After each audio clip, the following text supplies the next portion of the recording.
Magandang araw nga po pala mga ka-horror at welcome nga po palang muli sa aking channel.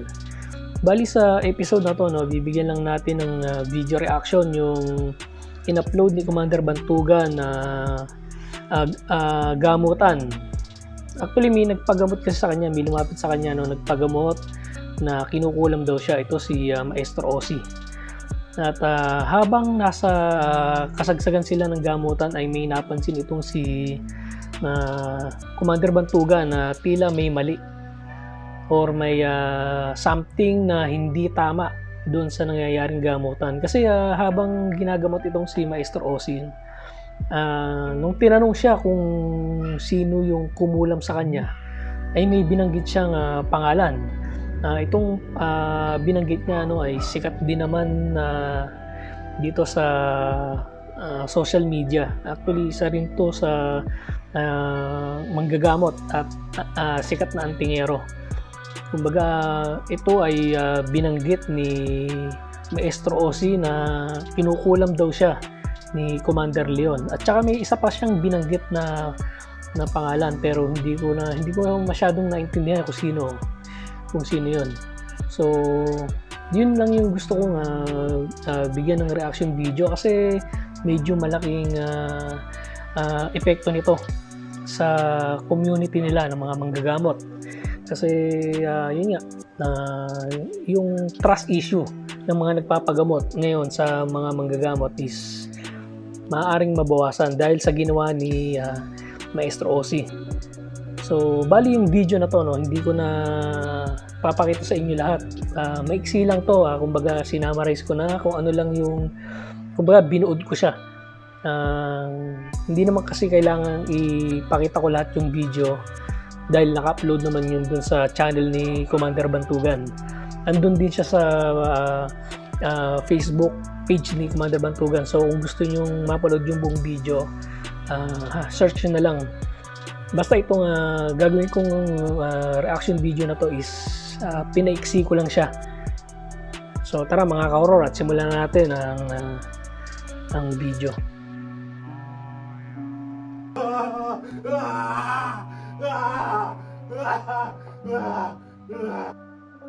So ito nga mga ka-horror, gaya nga nasabi ko sa inyo, nagkaroon sila ng gamutan ni Maestro Ozzy. Nagpunta siya kay Commander Bantugan at nagpagamot siya na siya raw ay kinukulam. So yan si Maestro Ozzy.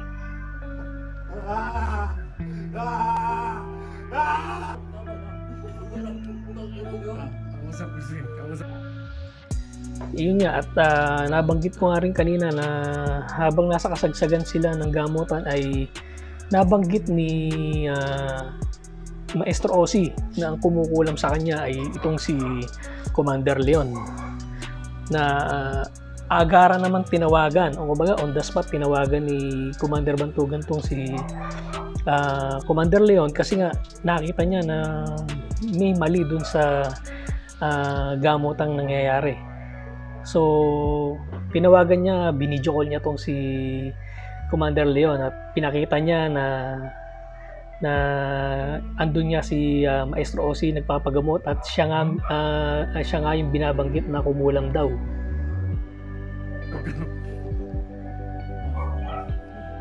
Okay, so mga kapanalig, si Maestro Ozzy ay sinaniban daw at pinukulam ni Commander Leon at ni PSDE. Kaso, alam ko kasing hindi PSDE, kaya tinawagan ko si Commander Leon. Ayun, nakita niyo naman, kausap ko pa si Commander Leon habang sinasaniban daw si Ozzy ni Leon. So doon pa lang makikita na natin na hindi totoo, Hindi ko lang alam kung bakit ginawa ni Ozzy ito. Pero so yun nga mga ka-horror, kasi sabi nga ni Commander Bantugan, kung halimbawa na ikaw ay nakukulam at may binanggit kang pangalan na kumukulam sa'yo, actually habang nahihirapan ka sa gamutan, nahihirapan din yung mismong mangkukulam na kumukulam sa'yo. Parang ganun yung, actually ganun yung senaryo. So isa sa dahilan kaya tinawagan ni Commander Bantugan si Commander Leon para makita kung si Commander Leon ba'y nahihirapan ng mga oras na yon habang pinahihirapan si Maestro Ozzy sa gamutan. Pero nakita nyo naman yung kalina nung nasa video call at nakangiti pa si Commander Leon. Sabi nga niya ron sa isang video na nahirapan siya katatawa doon sa nangyaring gamutan na yun. So tara, tuloy natin. Tanong ko si Commander Leon, meron ba kayong alitan? Matagal na daw yun, noon pa daw. Pero yun nga, hindi natin papayagan na may magloko dito kahit ganon. So kayo nang bahalang umusga mga panalig, no? So may alitan palang issue yung si Maestro Ozzy at si Commander Leon, pero yun nga, sabi matagal na raw.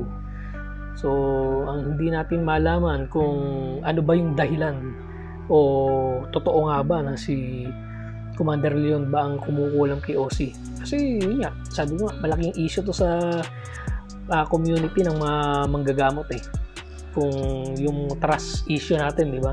Tayong mga, halimbawa na ako, tulad ko, magpapagamot ako, kung may mga ganyang issue na may mga ganyan palang pangyayari na kumbaga gawa-gawa lang pwedeng gawa-gawa lang kasi ito So tulad yan, si Maestro Ozzy is manggagamot din. So tuloy natin yung video mga ka-horror. Kilala ninyo ako mga kapanalig. Hindi ako papayag na gagamitin yung pangalan ko. So ito mga ka-horror, no, itong video nito ay ginawa ni Commander Bantugan after niyang i-upload yung video ng gamutan sa YouTube channel niya. Ito parang live to live nung in-upload ni Commander Bantugan to sa Facebook. Para manira ng iba. Kilala ninyo ako. Diyan pa naman ako galit na galit sa ganyan, di ba? Alam niyo yan.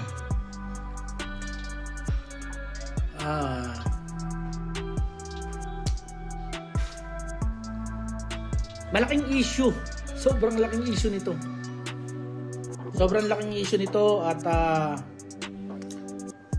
may mga manggagamot din na talagang na-involved dito sa issue na to. At bibigyan ko rin kayo ng ng karapatang husgahan yung video na i-upload ko na yun. So yun nga, no, mga ka-horror, no, si Commander Bantugan na mismo nagsabi na malaking issue. Tsaka isa pa, nadadamay siya Actually madadamay siya kung sakali na halimbawa na sumang-ayon siya na tinuloy niya yung gamutan na yung sinabi si Commander Leon yung kumukulam kay Maestro Ozzy ay sinang-ayunan niya, damay siya. Kasi pwedeng sa huli, no, baka ilabas ni Ozzy na gawa-gawa niya lang to na itong si Commander Bantugan ay hindi totoong manggagamot kasi gawa-gawa ko lang na ako ay sinaniban ni Commander Leon pero pinaniwalaan ni Commander Bantugan. Parang mga ganong issue. Kaya nga ayun, sabi nga ni Commander Bantugan, malaking issue to sa community ng mga manggagamot. Ang masasabi ko lang sa iyo, nagkamali ka ng tao na nilagpitan mo. Dapat tong So ito na yung yung kumbaga nag-video call silang tatlo at nag-usap-usap sila. So kumbaga dito pinangaralan ni Commander Leon si Maestro Ozzy na mali yung ginawa niya. So tara, tapusin muna natin yung video tsaka ako magre-react. Sa sinungaling. Hindi, totoo, real talk. Doon ka dapat lumapit sa sinungaling. Kasi kung gusto nyo na mga acting, hindi dapat kayo nag-spiritual. Dapat pumasok ka kay sa Pinoy Big Brother o kaya Star Trek. Sisikat ka agad. So yun sabi ni Commander Leon is acting lang yung ginagawa ni Maestro Ozzy. Kasi nga dahil nga dun sa nangyaring gamutan is alam agad ni Commander Bantugan na hindi naman talaga si Commander Leon ang kumukulam. So parang ang lumalabas dito is itong si Maestro Ozzy ay nagpapanggap lang. Tuloy natin. Yun lang. Kasi kung gagamitin mo yung pangalang Nick Banayo, wow. Hindi kasi sikat yan. Kung sumikat ka man kay Lord Nick, basta ka mali ang ginawa mo. Kasi unang-una, kung gagamitin mo pangalan yan, hindi kasi sikat yan, mas sisikat pa yan sa'yo. Diba? So, posible na kaya lang naman ginawa ni Maestro Ozzy yun is para maging famous siya. Mas sumikat pa, mas dumaming subscribers. Ginamit niya si Commander Leon. Pero yun nga, ang sabi nga ni Commander Leon is mali ka ng nilapitan. Kasi si Commander Bantugan yan ayaw niya nang nadadama yung pangalan niya. So, kumbaga na checkmate ang nangyari kay Maestro Ozzy. Pangalan niya ang dinadala mo. Kung gagamit kayo at gagawa kayo ng mga guni-guni sa spiritual, eto, nakaraan natuwa ako kasi sabi mo, nung napagtulong-tulungan ka ng mga nasa spiritual, bagay na hindi dapat ako pumatol doon, kaya lang nagmura ka kasi. Minura mo yung buong grupo ko, hindi ka naman namin inaano. Kung kayo So, ito siguro yung sinasabi na issue before. Yung pala is parang napagtulong-tulungan pala tong si Maestro Ozzy ng mga manggagamot. Siguro marami siyang binangga kaya ganun. Kaya mahirap yung ganyan, yung marami kang nakakaaway. Kung magkakaaway, wag mo kaming idamay. Diba yan na sinabi ko sa'yo sa live? Labas ako dyan, sabi ko sa'yo. Pati nga Nick Banayo, minura mo rin nun ang dami, lahat ng manggagamot pinagmumura mo. Ibig sabihin, minura din ako? Lord, saka Grabe, pati pala si Commander Bantugan is minura ni Maestro Ozzy. Tapang. Comment niya na Hindi ko naman alam, hindi ko yun alam. Pagdating ng huli, na humingi ka pa ng payo kay Idol Nick, so siya nagbigay ng lakas ng loob mo. Di ba sinabi mo sa live yan nung nakaraan, nung kay Chua, lakas ng loob mo, diyan ka humuhugot sa kanya, idol mo siya. Kung idol mo yung tao, huwag mong gamitin sa kalokohan. Correct. Kasi nagkamali ka, Lods, ng ginawa. Ako na nagsasabi sa'yo, mali ang ginagawa mo. Alam mo, sayang, ang laki na ng pangalan mo, kilala ka na, 100 na yata yung follower mo. Pero kung mapapanood ka ng follower mo ngayon, tiyak babalik na yung sikmura sa'yo. Kasi kung hindi nangyari yan, hindi ka mabubulgar sa mga kalokohan. Nagkamali ka ng tao na ginamit mo. Ayun. Yun ang punto. So, yun yung point ni Commander Leon. Nagkamali ng taong nilapitan si Maestro Ozzy doon sa plano niya. Kumbaga, hindi siya nagtagumpay. Kumbaga, simula pa lang is na-check na siya. Checkmate ba kung tawagin. So, ito naman yung sagot ni Maestro Ozzy doon sa mga paratang ni Commander Leon tsaka sa pagtatanong o yung mga question ni Commander Bantugan sa tungkol sa kanya. Ganito na lang kuya, para matapos na po itong i-reveal ko na lang kasi kuya yung ko ngayon,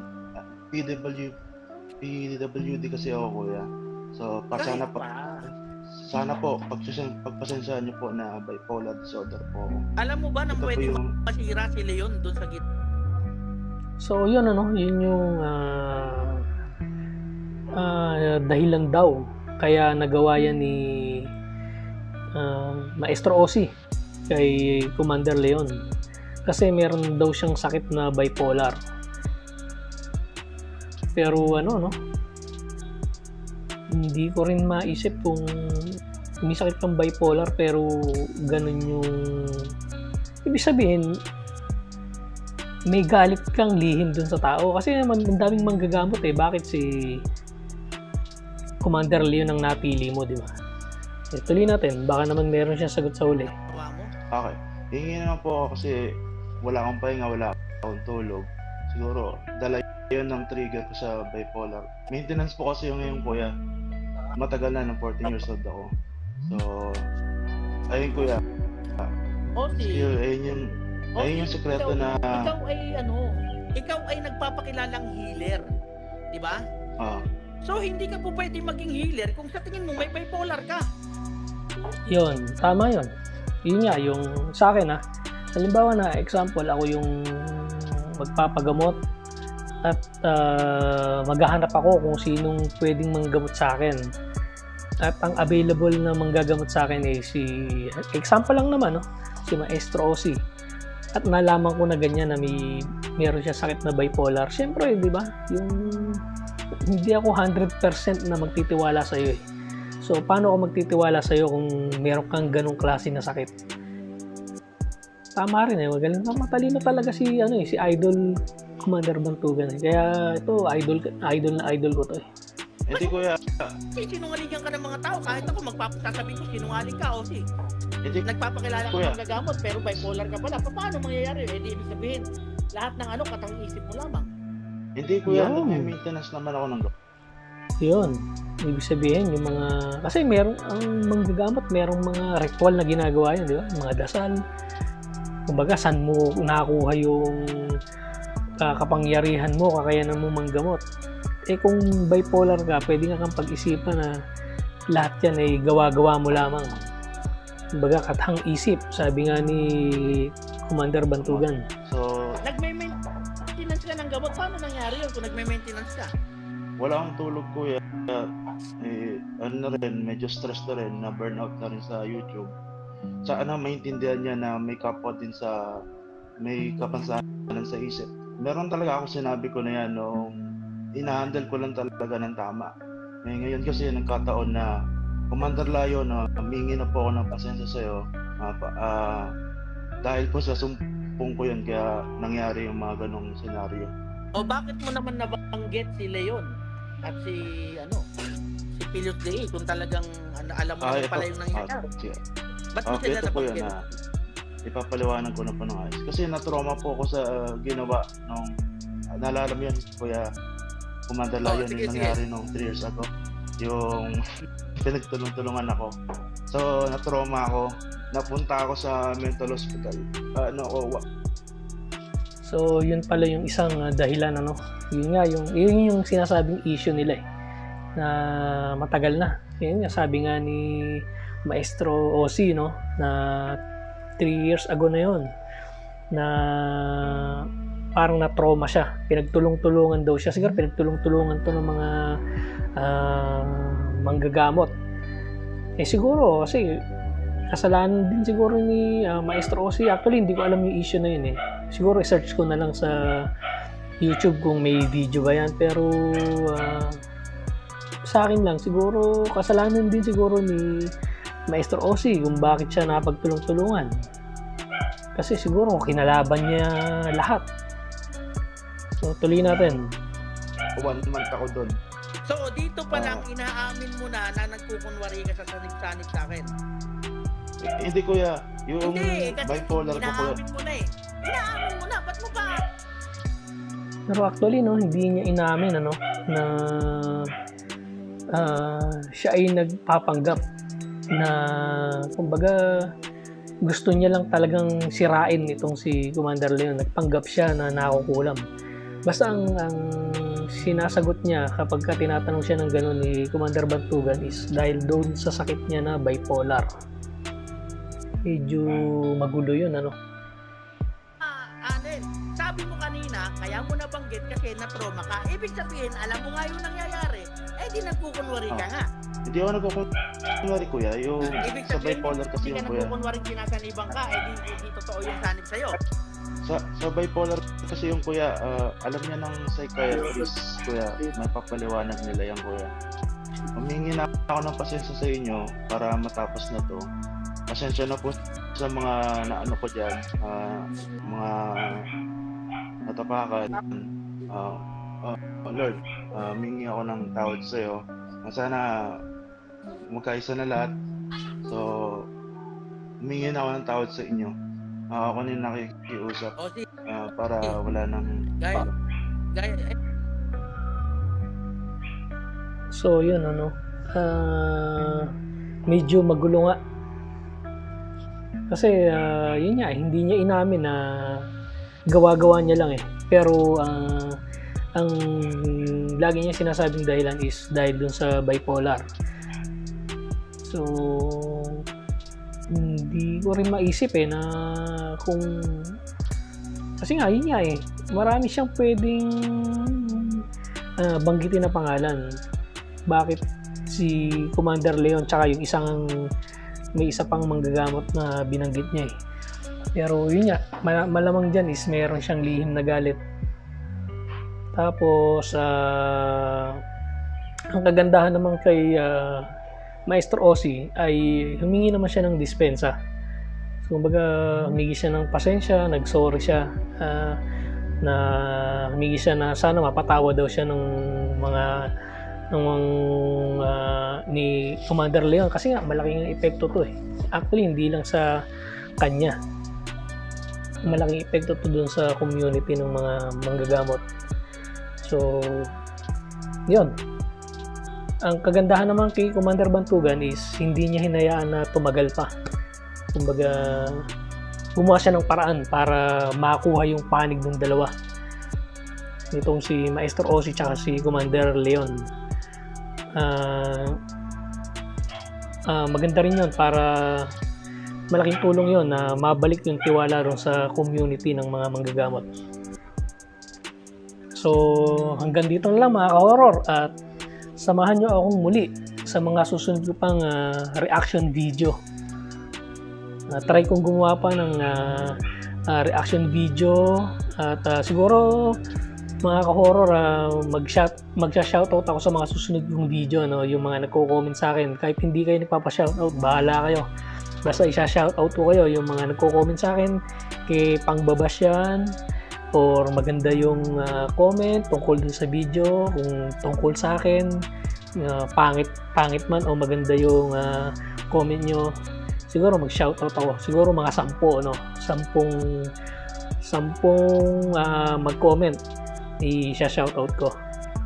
So hanggang dito lang mga ka-horror, at paalam!